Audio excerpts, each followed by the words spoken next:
नमस्कार, आप देख रहे हैं न्यूज इंडिया। आपके साथ मैं हूं रवीश। नेशन एट 9 में आप सभी का स्वागत है। इस बुलेटिन में हम आपको दिखाएंगे देश भर की खबरें, पूरब से पश्चिम तक और उत्तर से दक्षिण तक की खबरें, हर प्रदेश की खबर। तो चलिए शुरू करते हैं खबरों का सिलसिला।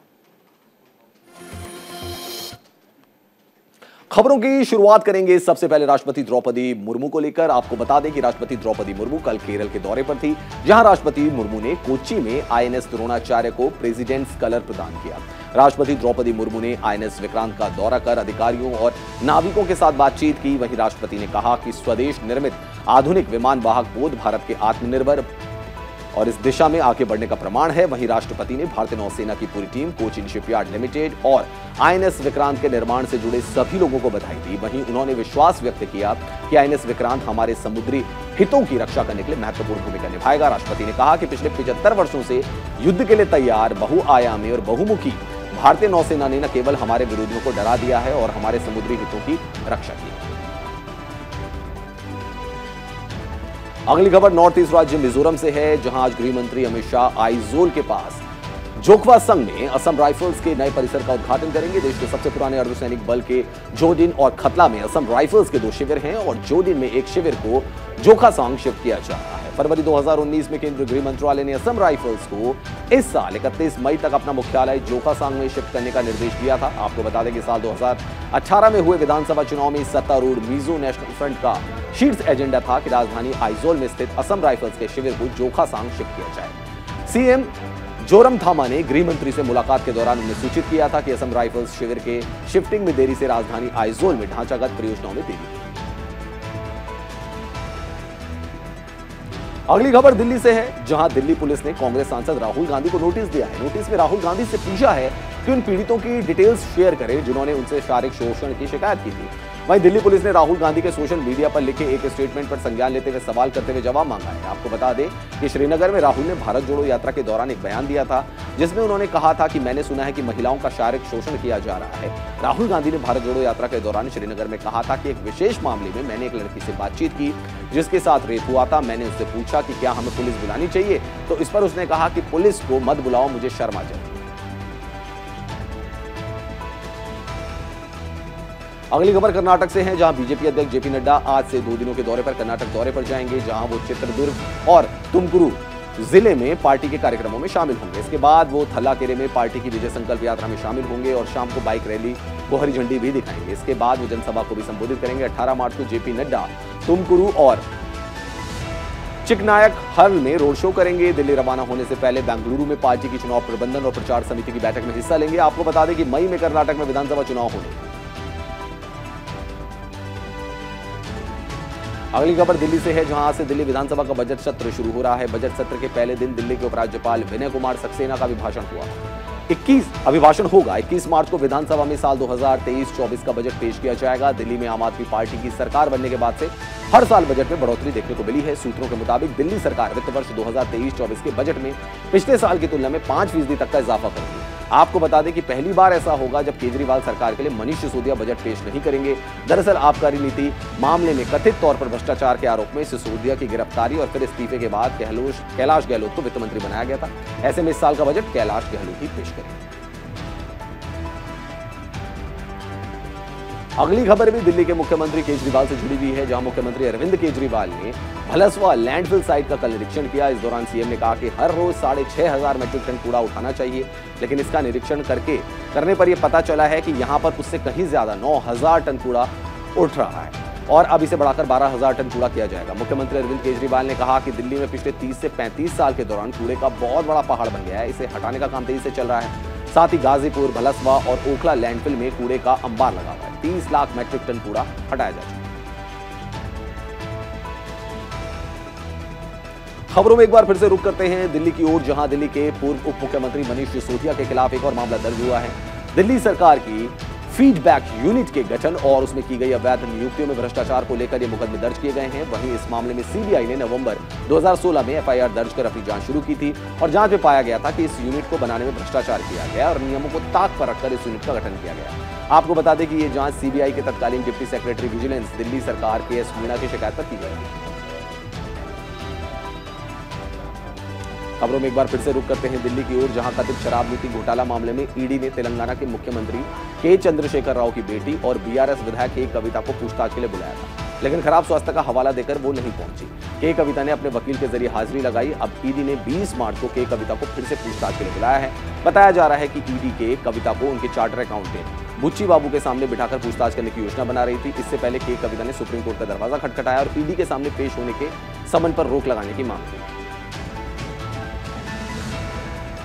अगली खबर मध्य प्रदेश के इंदौर से है, जहां आज national solid waste association of India की ओर से कॉन्फ्रेंस का आयोजन किया जा रहा है। आपको बता दें कि भारत में अपशिष्ट प्रबंधन और पुनर्चक्रण के भविष्य के निर्माण विषय पर इस कॉन्फ्रेंस का आयोजन किया जा रहा है। वहीं इस कॉन्फ्रेंस में केंद्रीय मंत्री नितिन गडकरी भी ऑनलाइन संबोधित करेंगे। अगली खबर गुजरात से है, जहां सूत्रों के हवाले से जानकारी मिल रही है कि गुजरात बीजेपी प्रदेश अध्यक्ष सीआर पाटिल को राजस्थान का प्रभारी बनाया जा सकता है। सीआर पाटिल का आज जन्मदिन है, ऐसे में बीजेपी आलाकमान उन्हें राजस्थान का प्रभारी बनाने का ऐलान कर सकती है। इससे पहले सीआर पाटिल के गुजरात में बीजेपी अध्यक्ष रहते हुए पार्टी ने ऐतिहासिक जीत दर्ज की। अगली खबर भी धर्मांतरण और इससे जुड़े राज्य कानूनों से संबंधित याचिकाओं को लेकर है, जहां आज सुप्रीम कोर्ट में सुनवाई होनी है। आपको बता दें कि इससे पहले सुप्रीम कोर्ट ने सोमवार को कहा था कि वो 17 मार्च को सुनवाई करेगा, जो कि आज हुई है। वहीं अधिवक्ता अश्विनी उपाध्याय ने मुख्य न्यायाधीश DY चंद्रचूड़ की अध्यक्षता वाली पीठ से आग्रह किया था कि उन्होंने जो जनहित याचिका दायर की है वो उन याचिकाओं से अलग थी जो धर्मांतरण पर विभिन्न राज्य कानूनों की वैधता को चुनौती दे रही है। अगली खबर दिल्ली से है, जहां आज से दिल्ली साहित्य महोत्सव का 11वां संस्करण शुरू होगा। इस महोत्सव में इतिहासकार विलियम डेलरिम्पल, फिल्मकार और डिजाइनर मुजफ्फर अली, गायक हंसराज हंस और लेखक आनंद रंगनाथन सहित कई प्रमुख हस्तियां शामिल होंगी। 3 दिवसीय उत्सव का आयोजन भारत पर्यावास केंद्र और साकेत स्थित GLA एवेन्यू में होगा, जिसका उद्घाटन केंद्रीय मंत्री भूपेंद्र यादव करेंगे। आपको बता दें कि इस साल दिल्ली साहित्य महोत्सव 2023 के 11वें संस्करण को भारत की G20 अध्यक्षता को समर्पित किया गया। अगली खबर सिक्किम से है, जहां राजधानी गंगटोक में 2 दिवसीय बैठक का आज आखिरी दिन है। भारत की G20 अध्यक्षता के तहत बिजनेस 20 की बैठक में 24 देशों के लगभग 50 विदेशी प्रतिनिधियों सहित 100 से अधिक प्रतिनिधि हिस्सा ले रहे हैं। बैठक के पहले दिन राज्य की जीवंत जैविक खेती को B20 कार्यक्रम के माध्यम से दुनिया के सामने प्रमुखता से प्रदर्शित किया गया। साथ ही पर्यटन, आतिथ्य और दवा जैसे उद्योगों में सहयोग के अवसरों पर खोज पर केंद्रित किया गया है। इस दौरान सिक्किम के मुख्यमंत्री प्रेम सिंह तमांग ने सम्मेलन में भाग लेने वाले प्रतिनिधियों को संबोधित किया। उन्होंने सिक्किम को विश्व में हरित कृषि परिस्थिति गंतव्य के रूप में स्थापित करने के लिए समर्थन की अपील की। उन्होंने कहा कि सिक्किम को ऐसी हरित प्रौद्योगिकी की जरूरत है जो सीमित कृषि भूमि के बेहतर उत्पादन सुनिश्चित कर सके। अगली खबर उत्तर प्रदेश से है, जहां मुरादाबाद के तीर्थंकर महावीर यूनिवर्सिटी को यूपी के सीएम योगी आदित्यनाथ के लिए खास तौर पर सजाया गया है। आज यूनिवर्सिटी का दीक्षांत समारोह है, जिसमें सीएम योगी बतौर चीफ गेस्ट आ रहे हैं। वहीं बीजेपी के प्रदेश अध्यक्ष चौधरी भूपेंद्र सिंह और यूपी के फाइनेंस मिनिस्टर सुरेश खन्ना भी इस प्रोग्राम में शामिल होंगे। आपको बता दें कि सीएम योगी यूनिवर्सिटी में करीब 2 घंटे तक रुकेंगे। दीक्षांत समारोह में वर्ष 2020-21 और 21-22 के 5,986 स्टूडेंट्स को उपाधियां वितरित की जाएंगी। टॉप 3 स्टूडेंट्स को 104 गोल्ड, 103 सिल्वर और 98 ब्रॉन्ज मेडल समेत कुल 305 मेडल से मेधावी छात्रों को सम्मानित किया जाएगा। 3 दिन तक चलने वाले दीक्षांत समारोह में बॉलीवुड और पंजाब के सितारे महफिल को सजाएंगे। अगली खबर वाराणसी से है, जहां आज से 2 दिवसीय शंघाई सहयोग संगठन के पर्यटन मंत्रियों की बैठक का आयोजन होने जा रहा है। बैठक के दौरान SCO सदस्य देशों के बीच पर्यटन क्षेत्र में सहयोग के विकास को लेकर संयुक्त पर्यटन कार्य योजना को अपनाया जाएगा। वहीं काशी को SCO की पहली सांस्कृतिक राजधानी के रूप में नामित किया गया है। बता दें कि वर्तमान में शंघाई सहयोग संगठन में 8 सदस्य देश शामिल हैं और इस बार भारत SCO का अध्यक्ष है और भारत की अध्यक्षता के एक हिस्से के तहत पर्यटन मंत्रालय ने अगले पर्यटन ट्रैक गतिविधियों की योजना बनाई। अगली खबर पश्चिम बंगाल से है, जहां कोलकाता में आज से 19 मार्च तक समाजवादी पार्टी की राष्ट्रीय कार्यकारिणी की बैठक होने जा रही है। मौलाली युवा केंद्र में आयोजित सम्मेलन को अखिलेश सहित पार्टी के कई वरिष्ठ नेता संबोधित करेंगे। बैठक में इस साल होने वाले विधानसभा चुनाव और अगले साल होने वाले लोकसभा चुनाव को लेकर रणनीति बनाई जाएगी। साथ ही मौजूदा राजनीतिक परिस्थितियों को देखते हुए अगले साल होने वाले लोकसभा चुनाव में विपक्षी गठबंधन को लेकर चर्चा भी की जाएगी। वहीं अपने कोलकाता दौरे के दौरान अखिलेश यादव पश्चिम बंगाल की मुख्यमंत्री ममता बनर्जी से भी मुलाकात करेंगे। अगली खबर दिल्ली से है, जहां गुजरात की साबरमती जेल में बंद माफिया अतीक अहमद की याचिका पर आज सुप्रीम कोर्ट में सुनवाई होगी। अतीक ने अपनी याचिका में जान को खतरा बताते हुए कोर्ट से अहमदाबाद जेल से यूपी नहीं लाए जाने की गुहार लगाई है। अतीक ने अपनी अर्जी में कहा है कि उसे यूपी में दर्ज मामलों की सुनवाई के लिए गुजरात से बाहर नहीं भेजा जाए, उसकी सुरक्षा और जान को खतरा है। यूपी सरकार के कुछ मंत्रियों के बयान से ऐसा लगता है कि उनका फर्जी एनकाउंटर किया जा सकता है। वहीं सुप्रीम कोर्ट में जस्टिस अजय रस्तोगी और जस्टिस बेला माधुरी त्रिवेदी की पीठ इस मामले की सुनवाई करेगी। खबरों में एक बार फिर से रुख करते हैं उत्तर प्रदेश की ओर, जहां संभल के चंदौसी इलाके में आलू कोल्डफील्ड स्टोरेज की छत गिरने से 8 लोगों की मौत हो गई। कई लोग अभी भी लापता हैं। एनडीआरएफ और एसडीआरएफ की टीमें बचाव अभियान चला रही हैं।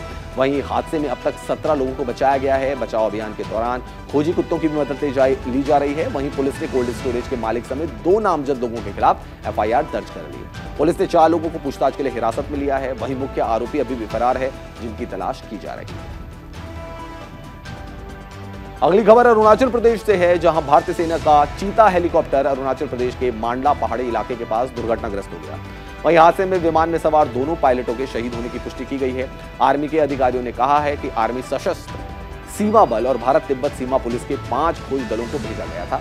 विमान का मलबा मांडला के ग्राम बांग्ला जाप के पास पाया गया है। वहीं सेना के अधिकारियों ने कहा है कि कोर्ट ऑफ इंक्वायरी की जा रही है। हादसे के कारणों का पता लगाने का आदेश दिया जा रहा है। सेना के 2 अफसरों को ले जा रहे हेलीकॉप्टर में 2 पायलट थे। सेना ने बताया कि कल सुबह 9 बजे जिले के सांगे गांव से हेलीकॉप्टर ने उड़ान भरी थी और वो असम के सोनितपुर जिले के मिस्सामारी जा रहा था। उसमें एक लेफ्टिनेंट और एक मेजर सवार थे। अगली खबर देश के रक्षा क्षेत्र से है, जहां देश ने मेक इन इंडिया के लिए और बड़ा कदम आगे बढ़ाया है।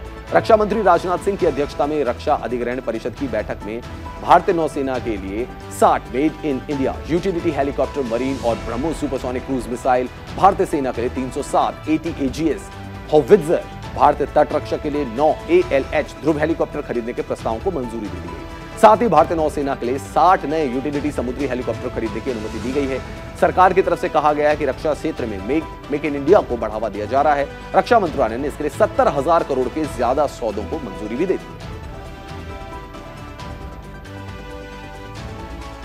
अगली खबर अग्निवीरों के लिए केंद्रीय गृह मंत्रालय के फैसले से जुड़ी है। आइए आपको बता दें, केंद्रीय गृह मंत्रालय ने केंद्रीय औद्योगिक सुरक्षा बल में रिक्तियों में पूर्व अग्निवीरों के लिए 10% आरक्षण की घोषणा की है। वहीं मंत्रालय ने 1 सप्ताह पहले सीमा सुरक्षा बल में भी उनके लिए ऐसा ही कदम उठाया था। मंत्रालय ने अधिकतम आयु सीमा में छूट देने की भी अधिसूचना जारी की है, जो इस पर निर्भर करेगा कि वो अग्निवीर के पहले बैच के हैं या बाद के। वहीं बैच के अधिसूचना में कहा गया है कि पूर्व अग्निवीरों को शारीरिक दक्षता परीक्षा में भी छूट दी जाएगी। इसके लिए CISF के 1968 के अधिनियम में संशोधन किया गया है। इस अधिसूचना में कहा गया है कि 10% पद पूर्व अग्निवीरों के लिए रिजर्व होंगे। खबरों में एक बार फिर से रुख करते हैं दिल्ली की ओर, जहां कई राज्यों में कोरोना के बढ़ते मामलों के बीच स्वास्थ्य और परिवार कल्याण मंत्रालय ने 6 राज्यों को चिट्ठी लिखी है। स्वास्थ्य मंत्रालय ने महाराष्ट्र, गुजरात, तेलंगाना, तमिलनाडु, केरल और कर्नाटक को पत्र लिखा है। इसमें कहा गया है कि बीते कुछ महीनों में कोरोना के केस में कमी आई थी, लेकिन पिछले 1 हफ्ते से केस में फिर से बढ़ोतरी हुई है। केंद्रीय स्वास्थ्य मंत्रालय ने आगे कहा है कि राज्य सरकारें बढ़ते कोरोना केस को कंट्रोल करने पर ध्यान दें। राज्य सरकारें 5-फोल्ड स्ट्रेटेजी के तहत टेस्ट, ट्रीट, ट्रैक और वैक्सीनेशन की रणनीति का पालन करने का उनको निर्देश दिया गया है। अगली खबर राजस्थान से है, जहां गहलोत सरकार ने कर्मचारियों के प्रमोशन को लेकर बड़ा फैसला लिया। अब तीसरा बच्चा होने के बाद भी कर्मचारियों को प्रमोशन मिल सकेगा। 16 मार्च को कार्मिक विभाग की तरफ से आदेश जारी किया गया है। आपको बता दें कि आदेश के 1 जून 2002 के बाद से 2 से ज्यादा बच्चे होने पर कर्मचारी अधिकारियों को पदोन्नति अब मिल सकेगी। ऐसे में प्रदेश के 8 लाख कर्मचारियों को इसका फायदा मिलेगा।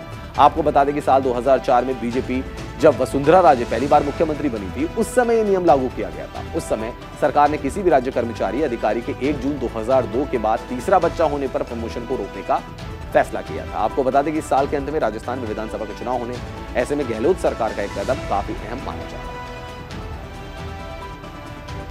अगली खबर उत्तराखंड से है, जहां गैरसैंण विधानसभा में बजट सत्र के चौथे दिन भी सदन की कार्रवाई हंगामेदार रही। इस दौरान सीएम पुष्कर सिंह धामी ने बेरोजगारों पर लाठीचार्ज के बाद लगे मुकदमों पर बयान दिया।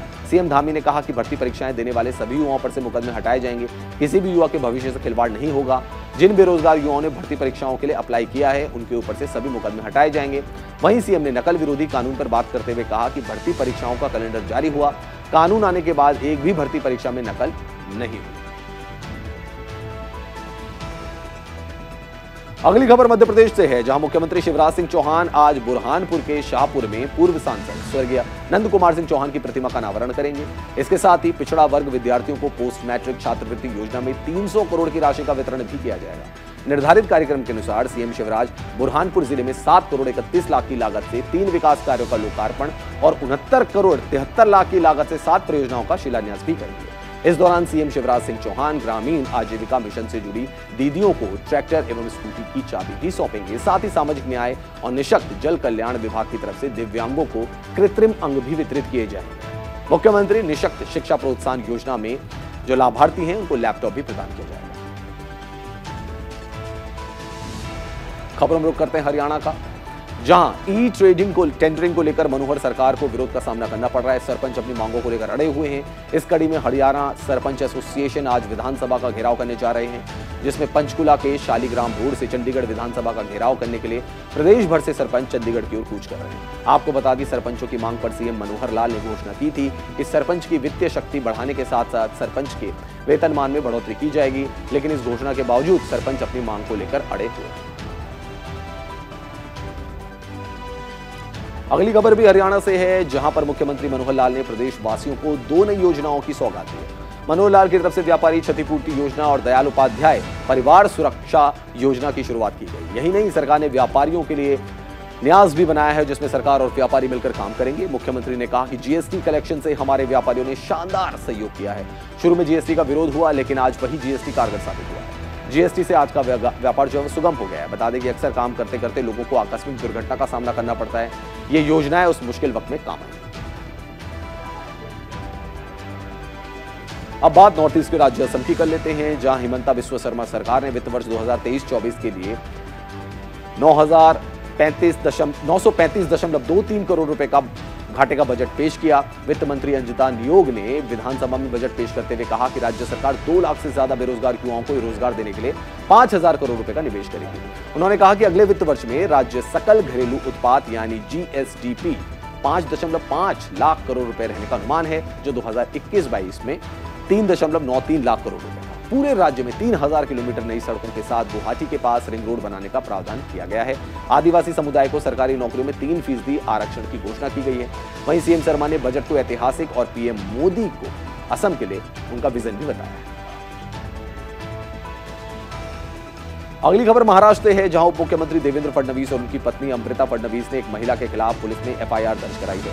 अमृता फडणवीस ने अनीक्षा नाम के एक फैशन डिजाइनर पर आरोप लगाया है कि एक क्रिमिनल मामले में महिला ने उन्हें 1 करोड़ रुपए रिश्वत देने की कोशिश की। अब इस मामले में डिप्टी सीएम देवेंद्र फडणवीस ने बयान दिया और कहा कि अनिल जयसिंघानी की बेटी अनिष्का ने मेरी पत्नी से संपर्क कर खुद को डिजाइनर बताया।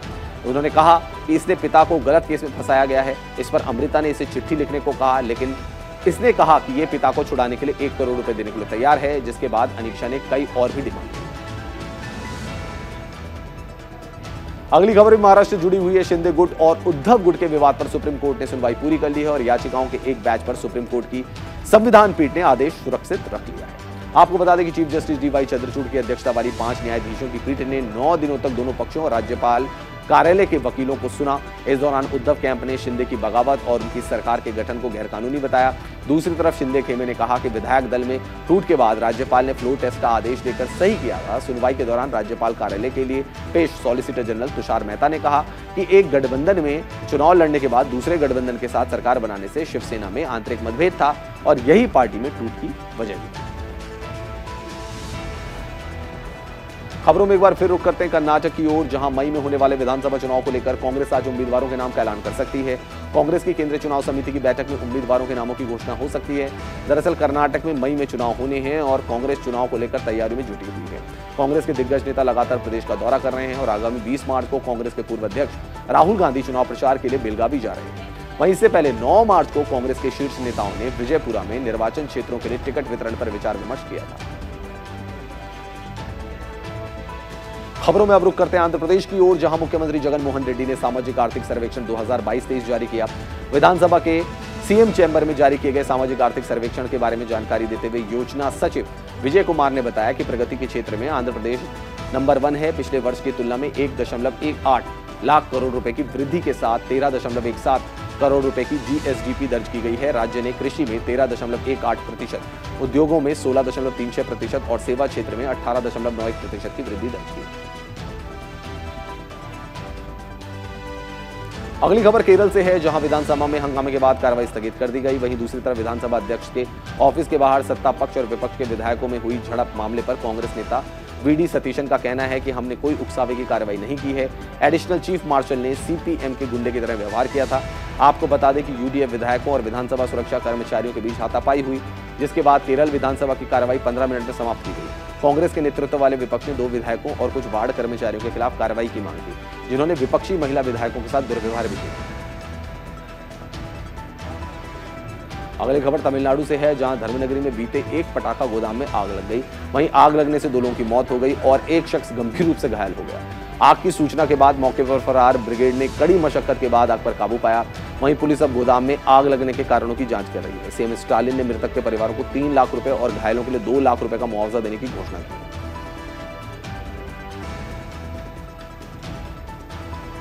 खबरों में बात करते हैं कर्नाटक और महाराष्ट्र के बीच एक बार फिर से सीमा विवाद शुरू हो गया है। महाराष्ट्र सरकार की ओर से सीमावर्ती 865 गांव में अपनी महात्मा ज्योतिबा फूले जन आरोग्य योजना को लॉन्च करने पर सीएम बसवराज बोम्मई ने महाराष्ट्र सरकार के कदम की निंदा की है। सीएम बोम्मई ने कर्नाटक के सीमावर्ती क्षेत्रों में लोगों के लिए स्वास्थ्य कवर बीमा की घोषणा को एक बड़ा अपराध बताया। सीएम बोम्मई ने कहा कि हम भी ऐसी योजनाओं की घोषणा कर सकते हैं। कई तालुकों और ग्राम पंचायतों ने संकल्प लिया है कि वो कर्नाटक में शामिल होना चाहते हैं। जब स्थिति ऐसी है तो महाराष्ट्र सरकार को जिम्मेदारी से व्यवहार करना चाहिए। हम 865 सीमावर्ती गांव में महाराष्ट्र सरकार को अपनी स्वास्थ्य बीमा योजना की पेशकश करने से रोकने के कदम उठाएंगे, जिस पर पड़ोसी राज्य दावा करने की कोशिश कर रहा है। अगली खबर तेलंगाना से है, जहां 16 मार्च को सिकंदराबाद के स्वप्नलोक कॉम्प्लेक्स में भीषण आग लग गई, जिसमें 4 लड़कियों समेत 6 लोगों की मौत हो गई। इस दौरान 7 लोगों का रेस्क्यू भी किया गया। मौके पर पहुंची दमकल की गाड़ियों ने कड़ी मशक्कत के बाद आग पर काबू पाया। शॉर्ट सर्किट की वजह से स्वप्नलोक कॉम्प्लेक्स में लगी आग की वजह से लगभग 200 दुकानें जलकर खाक हो गई।